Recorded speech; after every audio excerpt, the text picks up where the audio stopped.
O tema da mensagem dessa noite é pequenos começos. Repita comigo, pequenos começos. Abra a palavra de Deus lá em Provérbios, no capítulo 4, a partir do versículo 3. Provérbios, capítulo 4, versículo 3 em diante. Acompanhe comigo. Diz assim: quando eu era menino, em companhia de meu pai, uma criança inexperiente, mas única, aos olhos de minha mãe, ele me ensinava e me dizia: que o seu coração retenha as minhas palavras, guarde os meus mandamentos, e você viverá. Adquira a sabedoria, adquira o entendimento, não se esqueça, nem se afaste das minhas palavras. Não abandone a sabedoria, e ela guardará você. Ame-a, e ela o protegerá. O princípio da sabedoria é: adquira a sabedoria. Sim, com tudo o que você possui, adquira o entendimento. Feche a sua Bíblia, guarde aí no seu lugar. Vamos falar com Deus. Fale com o Senhor. Peça para Ele falar com você nesta noite. Peça para Ele falar ao seu coração nesta noite. Senhor, meu Deus e Pai, esta é a Tua palavra, Deus. Senhor, fala, meu Deus, a cada vida nesta noite. Aqueles, meu Deus, que acompanham essa live, essa transmissão. Estes, meu Deus, que estão aqui na Tua casa. Meu Deus, em nome de Jesus, que essa palavra venha, meu Deus, provocar uma mudança em cada vida. Que essa palavra, meu Deus, venha transformar cada vida, para que nós possamos, meu Deus, crescer a cada dia na Tua presença, crescer a cada dia, meu Deus, diante do Senhor e buscando o Senhor em todos os momentos. Meu Deus, que essa palavra fique guardada, enraizada, meu Deus, bem semeada neste coração, Pai, que é um coração, que é uma terra boa para esta semente, e que ela venha crescer e germinar e dar frutos, ó Pai, e que esses frutos permaneçam por toda a vida, em nome de Jesus. Diga amém. Assente-se no seu lugar. Olha só, eu gosto muito de ler Provérbios, de aprender com um dos homens mais sábios, o homem mais sábio que já existiu na face da terra. E o texto que nós lemos começa assim: quando eu era menino, em companhia de meu pai, uma criança inexperiente, mas única aos olhos da minha mãe. Quando eu era menino. Vocês podem se lembrar de quando você era menino, de quando você era menina? Você consegue se lembrar como foi a tua infância? Como foi o tempo em que você ainda não sabia das coisas que você sabe hoje? Do tempo que você brincava, não tinha boleto para pagar, não tinha preocupação com prestação, não tinha que ir para o trabalho. A sua obrigação era ir para a escola e estudar. Você consegue se lembrar desse tempo? Que as preocupações não passavam pela cabeça. Você sequer sabia o preço das coisas. Quem tinha preocupação eram os pais, os tios, os avós. Mas, quando nós éramos meninos, crianças, nós éramos inexperientes, como o autor aqui diz, nós éramos inexperientes. Mas, também fala algo importante: mas uma criança única, especial aos olhos da mãe. Porque toda criança, ela tem o seu valor para cada mãe, para cada pai. Não é assim? Os pais, eles falam que amam todos os filhos, e amam todos os filhos, mas cada um tem um lugarzinho especial no coração. Cada um tem o seu valor diferente. Cada um tem a sua peça a ser encaixada dentro de cada família. Mas todos nós começamos pequenos. Todos nós, ninguém começou grande, ninguém nasceu formado. Todos nós começamos pequenos, inexperientes. E agora, já falando da vida adulta, quando nós nos tornamos adultos, e isso varia de um para o outro, cada um tem o seu momento, o seu tempo, cada um tem a sua fase, a sua época. E o meu pai falava para mim que ele trabalhava desde os 8 anos de idade. De acordo com a minha história, eu trabalhava desde os 4. Trabalhava, ia para o sítio, né? Com meu pai, a minha mãe, com a minha enxadinha, a minha botinha, chapeuzinho de palha. Carpia ali meu meio metro quadrado de terreno, que era o meu serviço do dia. Difícil, trabalho suado, para ganhar ali minha Coca-Cola, para ganhar a minha refeição. Mas todos nós crescemos em algum momento da vida, e a gente continua crescendo durante toda a nossa vida, isso não para. Mas Salomão aqui, ele fala que nós devemos adquirir entendimento, adquirir a sabedoria, a todo custo, a todo preço. Por quê? Em muitos assuntos, em muitos temas, nós somos inexperientes. A gente não sabe tudo. A gente, até o fim da nossa vida, a gente não vai saber tudo. A gente não vai entender de todas as coisas.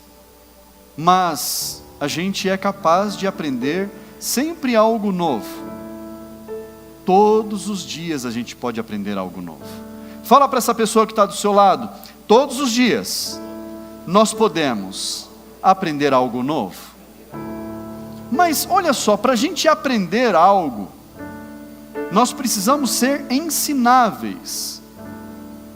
E olha o que diz aqui no versículo 4: ele me ensinava e me dizia. Quem que ensinava ele? O pai. O pai se dedicava em ensinar o filho. E falta tanto isso nos dias de hoje. Os pais esperam tanto dos seus filhos, mas eles não tiram um tempo para ensinar. Como que eu posso esperar que os meus filhos ajam de determinada maneira, se eu não ensino eles como fazer? Como que eu posso esperar que o meu filho ou minha filha faça algo da maneira correta, se eu não ensinar como deve ser feito? Se eu não tirar um tempo para fazer junto, se eu não tirar um tempo para falar, para explicar os porquês, se eu não explico, se eu não ensino, os meus filhos não aprendem. Eles vão aprender como? Às vezes apanhando da vida. E a gente espera que os nossos filhos saibam o que fazer. Eles não nasceram prontos. Eles não sabem arrumar uma cama até o momento em que eles são ensinados. Eles não sabem lavar uma louça até o dia em que eles são ensinados. Mas depois que eles são ensinados, ainda precisa de supervisão. Precisa tá de olho ali, porque senão você corre o risco de comer com uma louça suja, ou comer com detergente seco no prato. Mas aí vai de cada um, vai do gosto, né? Se você gosta, não supervisione. Mas os nossos filhos são assim. Nós precisamos aprender em algum momento a fazer todas as coisas que nós sabemos fazer. Alguém precisou se dedicar e nos ensinar. Alguém precisou tirar tempo e explicar como fazer. Alguém precisou parar um momento e dizer para nós como nós deveríamos fazer cada tarefa. Mas para que a gente possa aprender, nós precisamos ser ensináveis. Fala para quem está do seu lado: você precisa ser ensinável. Eu preciso querer aprender. Se eu sou ensinável, eu quero aprender. E para eu querer aprender, eu preciso ser humilde, a ponto de reconhecer que eu não sei. Que eu não sei. E quando eu reconheço que eu não sei algo, sempre aparece alguém para ensinar. Você já percebeu isso? Mas quando você fala assim: não, pode deixar que eu já sei fazer isso aqui. todo mundo recua. Ninguém vai querer te ensinar porque você já sabe. E às vezes não sabe, é só teimosia. É só teimosia. Não, porque eu já sei. Eu nasci sabendo. Tem umas pessoas que têm coragem de falar esse tipo de coisa, que já nasceram sabendo, já nasceram prontas. Cuidado, cuidado com esse tipo. Esse tipo só tropeça, só tropeça. E sabe o que acontece? Essa pessoa não percebe que o erro está nela. Ela acha que estão passando rasteira nela quando ela está tropeçando sozinha. É terrível isso. Como é ruim alguém não se colocar à disposição de aprender. Se eu preciso aprender todo dia, se todos nós precisamos aprender todos os dias. E quando a gente se coloca, se declara inexperiente em determinadas áreas, a gente aprende, a gente desenvolve, a gente cresce, mas a gente precisa primeiro reconhecer que nós não temos experiência em determinadas áreas. Primeiro a gente precisa reconhecer que a gente precisa de ajuda. A gente precisa reconhecer que não sabe. E como é difícil para algumas pessoas reconhecer que ainda precisa aprender. Como é difícil. Ô pastor, então o senhor tem tudo para ensinar? Não, eu tenho muito para aprender. Muito. Eu preciso aprender tanto ainda. E eu estudo todos os dias. A pastora sabe, a minha esposa sabe. Eu estudo todos os dias.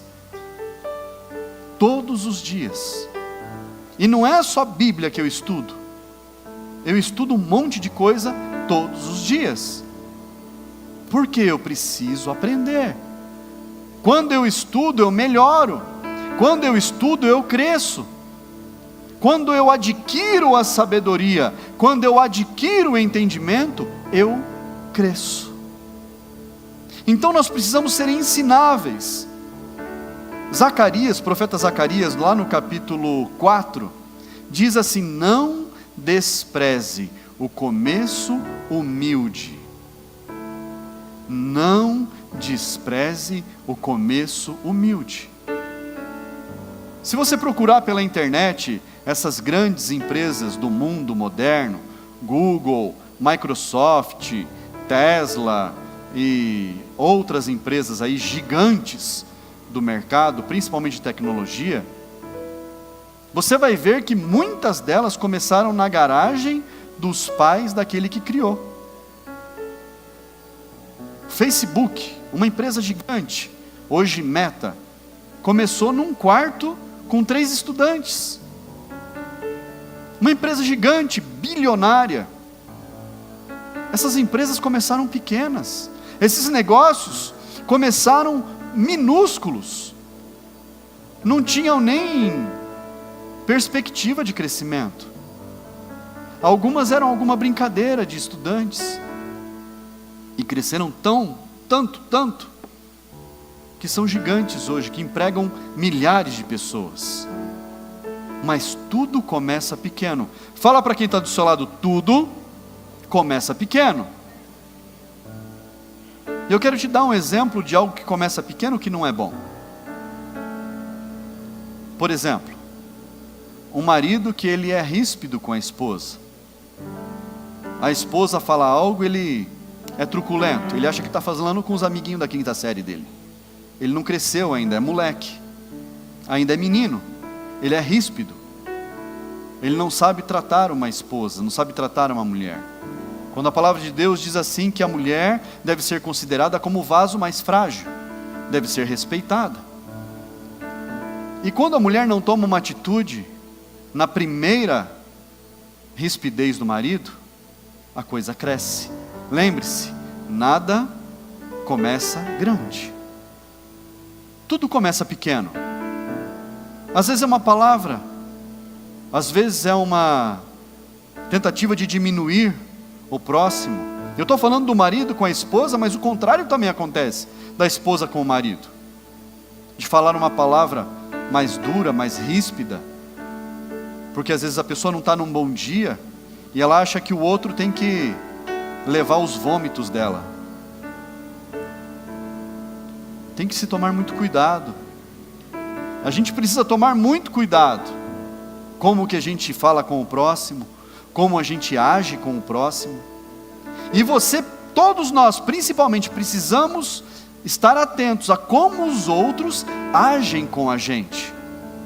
O meu bisavô, ele falava para o meu pai, que foi o meu bisavô que criou o meu pai, falava assim: Beto, chamava meu pai de Beto, o mal se corta pela raiz. Ele estava falando de quê? Estava falando de mim, quando tinha 3 anos de idade. Falava para o meu pai assim: Beto, o mal se corta pela raiz. Porque o meu bisavô, homem experiente, estava vendo que eu, com 3 anos de idade, estava ficando folgado. Eu dava chute na canela da minha mãe, eu desrespeitava o meu pai. Aí na primeira vez que meu pai me pegou, dando um chute na canela da minha mãe, ele falou assim: Flavinho, não faça, porque senão você vai apanhar. Você acha que eu dei bola? Não. Criança, ouve aqui e sai aqui, ó. Aí eu fui de novo e fiz o quê? Minha mãe passando, fui lá e chutei a canela dela. Meu pai só puxou a cinta e deu. Pá! Meu Deus, que agressor. Se fosse agressão, eu não estava andando hoje. Estava numa cadeira de rodas. Mas ele deu. E eu olhei para o meu pai e falei assim: não doeu. Ah, Jesus. Eu tinha 3 para 4 anos de idade. Eu lembro. Olha só. Aí ele: não doeu? Ah, então vamos de novo. E tal, e tal, e tal. Até eu falar: pai, pelo amor de Deus, para que está doendo. Ele falou: então agora você aprendeu. O mal se corta pela raiz. Fala para quem está do seu lado: o mal se corta pela raiz. Não estou falando para ninguém sair batendo nos filhos, pelo amor de Deus. Entenda, o mal se corta pela raiz. Você precisa dar um jeito quando a coisa vem. Você precisa resolver quando o problema aparece. Não deixa crescer. É igual dívida de banco, de cartão, cheque especial. Deixa lá, de um mês para o outro. Aí deixa do outro mês de novo. Não aguenta mais, não tem condição de acertar. O negócio cresce tanto, porque tudo começa pequeno. Tudo começa pequeno. Os problemas começam pequenos. Nada nasce grande. Mas nós podemos melhorar a cada dia. Agora vamos falar de coisa boa. Se nós formos ensináveis, nós vamos querer receber a cada dia mais e mais do Senhor. Não apenas de Deus, mas tudo que puder ser proveitoso para o nosso crescimento. Além disso, eu preciso ter um coração quebrantado. Deus, Ele se agrada de um coração quebrantado e contrito. O que é coração quebrantado? É eu ser humilde, é eu receber aquilo que está sendo falado e colocar na minha vida para ser aplicado de alguma forma. De manhã eu falei e vou repetir: tem pessoas que perdem a bênção que Deus está dando na porta da igreja. Ela sai na porta, às vezes entra no carro ou atravessa a rua, fala assim: não gostei não, acho que o pastor não está certo.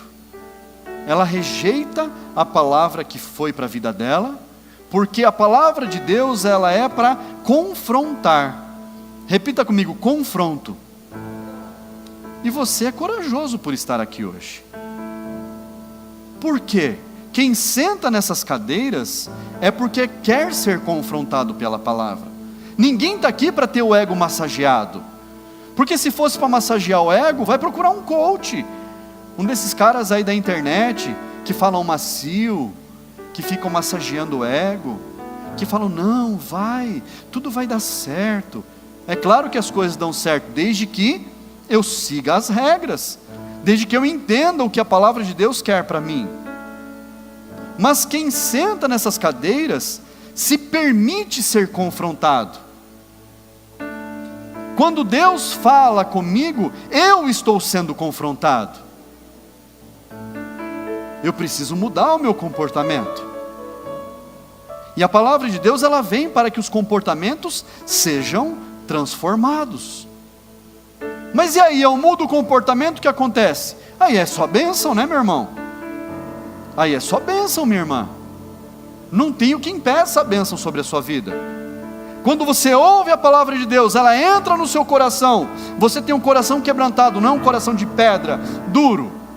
Essa palavra acha lugar, ela encontra lugar nessa terra fértil aí, nesse bom coração, e ela brota, ela produz, ela germina, a sua vida é transformada. Mas se você rejeitar a palavra, sua vida continua na mesma, e aí não tem crescimento, não tem mudança de vida, não tem transformação. Nós precisamos ser transformados, o nosso coração precisa estar quebrantado. Salmo 51, depois você lê em casa, como Deus se agrada de um coração quebrantado e contrito.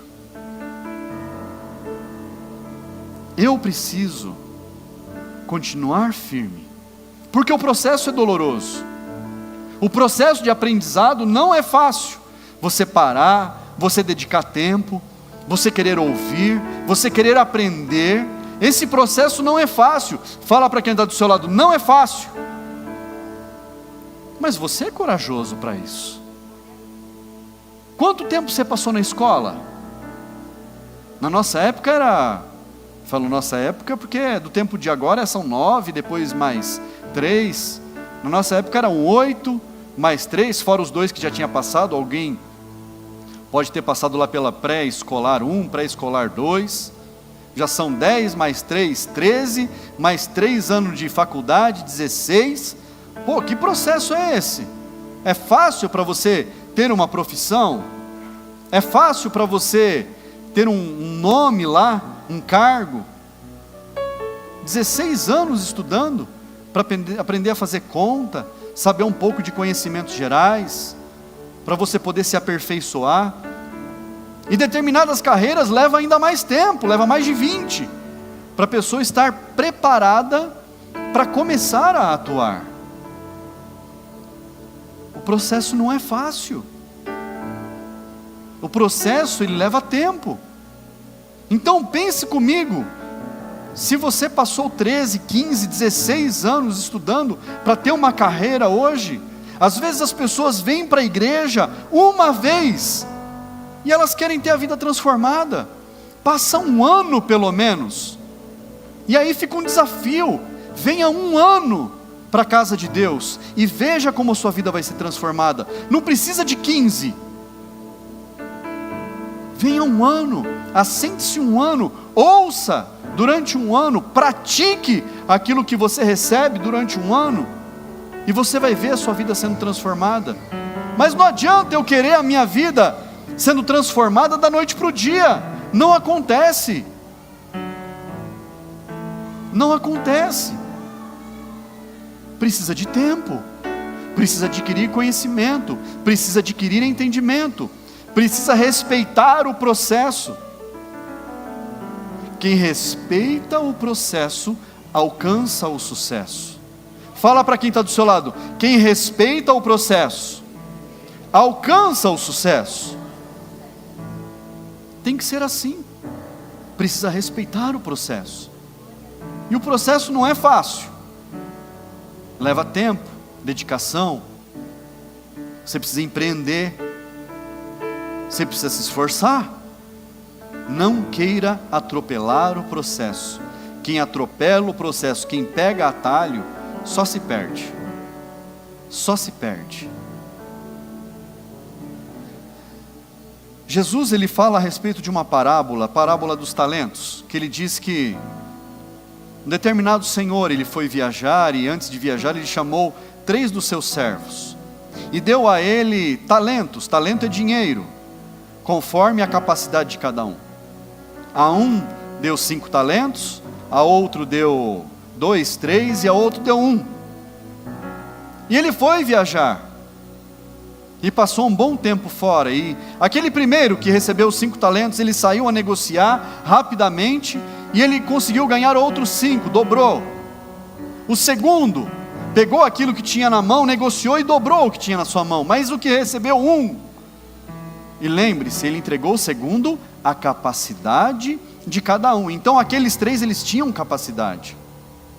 Aquele que recebeu 1, ele ficou com medo, porque o senhor dele, o chefe, era meio bravo. E ele pegou aquele talento e ele enterrou na terra, porque ele teve medo. Então, passando muito tempo, aquele senhor retornou e chamou os 3 para prestar conta. O primeiro falou: Senhor, assim que o Senhor me entregou, eu saí para negociar e dobrei aquilo que o Senhor entregou na minha mão. Opa, ele falou: servo bom e fiel, foste fiel no pouco, no muito te colocarei. Chamou o segundo: Senhor, aquilo que o Senhor me deu, eu saí a negociar e consegui dobrar aquilo que o Senhor me deu.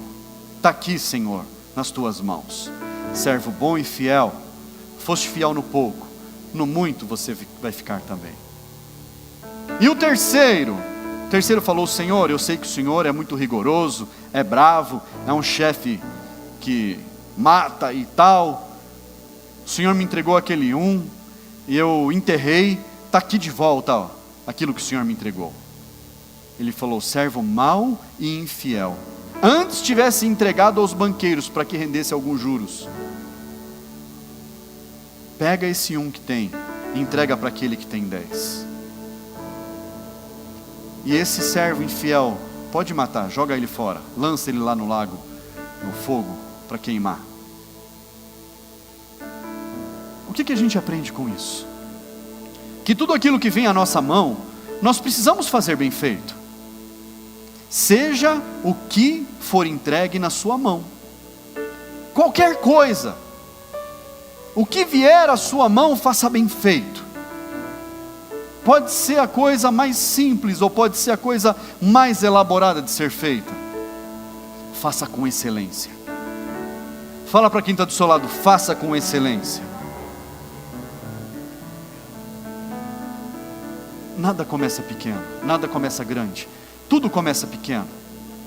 Se tudo aquilo que vier à tua mão, você fizer com excelência, certamente você vai crescer, certamente você vai ter sucesso, certamente você vai ter a confiança para ter algo a mais na sua mão. Vão confiar a você coisas maiores, mas você precisa fazer bem feito o pequeno que veio na tua mão. Olha só, uma vez estava conversando com um amigo meu, eu falei assim: nossa, a gente nas festas de Natal, Ano Novo, a gente engorda, né? Ele falou: não é o que a gente come do Natal ao Ano Novo que engorda, é o que a gente come do Ano Novo ao Natal que engorda. É diferente. Por que isso? São processos. Não adianta eu querer ter um corpo sadio se eu estou destruindo ele dia após dia. Não adianta eu querer que a minha vida seja boa se todos os dias eu chuto o balde. Eu preciso tomar atitudes. Uma vez eu dei um exemplo. Tem pessoas que colocam um despertador, você vai ver no despertador da pessoa, às vezes ela acorda, sei lá, ela precisa sair da cama às 7 da manhã. Ela começa às 5, 5 e 5, 5 e 10, 5 e 15, 5 e 20. É uma fila assim, ó. E ela vai apertando lá. Não, eu vou no próximo. Eu vou no próximo. Ela sabe que ela vai sair da cama às 7, mas ela põe lá 20 despertadores para ela ir acordando. Não precisa disso. Isso é protelar. Simplesmente, a gente pode tomar uma atitude. Eu posso tomar uma atitude, apagar toda essa porcaria e deixar um despertador, falar: eu vou acordar. A hora que esse negócio tocar, eu vou levantar da cama. Eu vou começar. Eu vou mudar a minha vida, eu vou conseguir dormir 1 hora a mais com qualidade. Mas eu vou tomar uma atitude. Eu vou fazer melhor. Não vou mais ficar rolando para um lado e para o outro na cama. São atitudes. É pegar aquilo que a gente pode fazer pequeno. Começa com o despertador e fazer bem feito. Pastor, mas eu vou travar esse negócio, eu vou perder a hora. Põe longe da cama. Põe lá no banheiro, onde você vai ter que já ir direto para você tomar um banho para acordar. Fala, já levantei, agora eu já vou ficar por aqui. Mas toma uma atitude. Fala para quem está do seu lado, toma uma atitude. Nós precisamos tomar atitudes na nossa vida. Nós precisamos ser fiéis conosco. Nós não podemos estragar a nossa vida. Nós precisamos ser fiéis em tudo aquilo que é confiado em nossas mãos. Nós precisamos ser fiéis em toda a responsabilidade que nos é dada. Nós precisamos ser fiéis em tudo aquilo que as pessoas entregam para nós. O que tem entregado na sua mão? Será que você tem tido muitas responsabilidades? Ou será que estão dando uma tartaruga manca para você cuidar? Cuidado. Qual é o seu nível de responsabilidade? O quanto você tem sido responsável com você mesmo? O quanto você tem sido fiel em tudo que tem sido confiado em suas mãos? Fala para quem está do seu lado, seja fiel. Fala para quem está do seu lado, seja fiel. Fala para essa pessoa, seja fiel no pouco, porque no muito o Senhor te colocará.